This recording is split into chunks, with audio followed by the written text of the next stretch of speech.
Hi guys, and welcome back to my channel. Today I'm coming on with a second part video to my Boho Indian junk journal.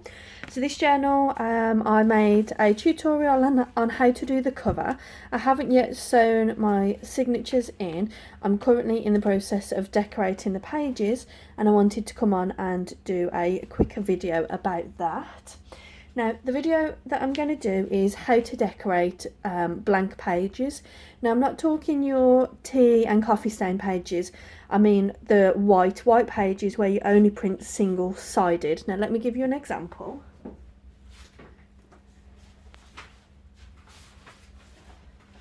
Now, when I created my junk journal kit, I did lots of test prints, so therefore I had lots that wasn't printed on tea and coffee stain paper, and you know, just bits that I wanted to amend here and there. So it left me with a lot that was pure white on the back. I didn't want to chuck them away, so I wanted to decorate them. So in this video I'm going to show you how you can decorate your white pages. So what I always do before I decorate any of my journals, I always plan out the pages. So this is what I did. I just planned out what designs do I want to do on each page. I only did some of them, but it just gives you a base idea. So I haven't done anything to the cover at the moment. I have just added these beads down the little tie fastening. I'm not sure if I like the length of this. I think I would have liked it longer so I could go around more times, but you know, it is what it is. If you want to see that, do check out my previous video. I'll leave a link to it in the description box below. I'll also leave a description to where I've got lots of my Indian and boho fabrics, and also obviously if you're interested in purchasing the kit, I'll leave the link to that in the description box below. So here's my signatures. I've just got 3 signatures, and these are the pages out that I wanted to show you how I've decorated them. So there's 3 main ways that I've decorated. The first one is with stencils. So that page was actually a tea and coffee stain page, and this was a white page. So if we compare it to that, it's made quite a difference in the journal. So all I did was, this is the stencil that I used. I actually got this stencil from AliExpress, so it wasn't in any way expensive. So it's got 2 different designs, but of course you can use any stencils that go with your theme, or anything that's just flourishes and flowers and stuff like that work quite well. And I've just positioned it in the corner, and then I have distressed all the way around the edges just to give a nice distressed look. Now what I could do is I could leave these pages blank, or I'd be able to stick other elements over the top. So I might stick, for example, I could put a pocket there. I know that isn't great, but I could put a pocket there or a pocket there and just flip it out, add more interest, and then when I decorate the page it'll add more interest as well. So that's the first one. You can stencil.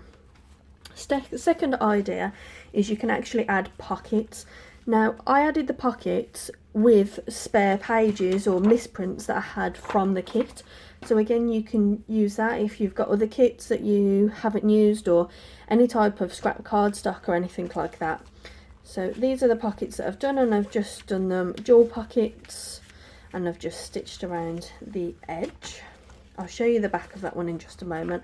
So this is a full length pocket, again with spares from the kit, and the same here. And all I did underneath this one, I'm not sure if you'll quite be able to see, but I did very light stenciling underneath, and I just distressed around the edges because that was a white page as well, but I've just distressed around the edges. So that's that one. And then this one, I'm not sure if I like this.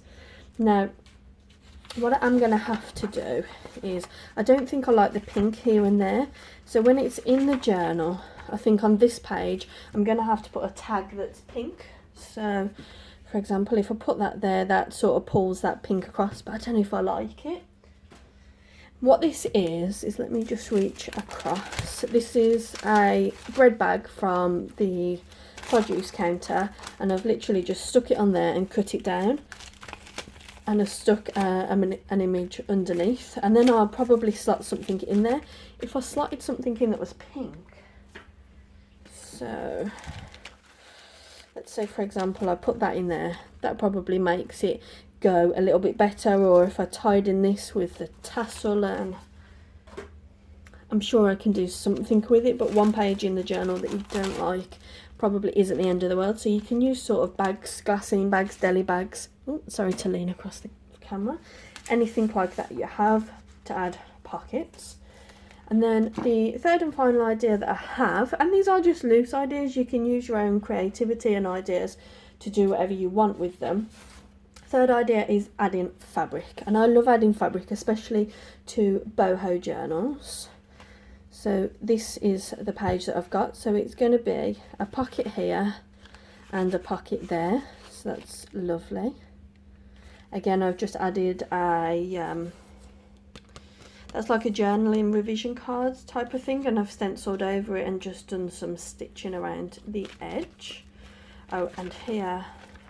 So this was actually a blank page. I forgot about this one. So you can add flips and folds and tuck spots. So I love doing tucks and making my journals a bit more interactive. So I've added best type of letter to get, not HMRC envelope, which I am going to decorate. None of this journal is decorated yet. So that's a nice tuck spot there with a window envelope. And then all I've done is I've folded a piece of tea stain paper and I've just sewn it down there. So the flap of the envelope, which you can just about see there, and I've sewn those two. So that's added 2 extra pages. And what I'll then do is I'll sew little tabs and stuff like that, so that will really pop there as well.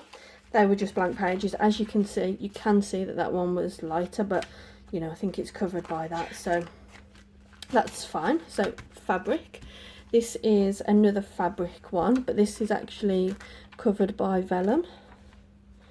So that's loose there, and it actually leads to a pocket just there as well. So it just mutes it down a little bit, which I'm not sure, should a boho journal be muted, but you know, it's still nice. It goes nicely with that. And this is actually my favourite fabric page. So again, it's a similar design to that one. It's got a pocket there and a pocket there, and then a lovely fabric cluster that's just sort of all over the place. Oh, I actually think that needs sewing down. Yeah, that's just come up, so I'll either glue that down maybe. Yeah. So like that. This is from a gorgeous trim that I got from Beach and Sari on Etsy. So this is the Etsy store that I ordered this fabric here from, that you'll see all of these lovely little Indian elements throughout this journal. So again, I'll leave the link in the description box for that, so you can check out that Etsy store as well. So there you go. I just wanted to come on and show you how I fill my blank pages. I will update you on the progress of the journal. I'll maybe do a flip through as I go along and when it's finished. So I hope you guys really found this video useful. Yeah. Bye. Awkward ending. I wasn't sure how to sign that off then, so I do apologise. I hope you guys enjoyed watching this video. Bye.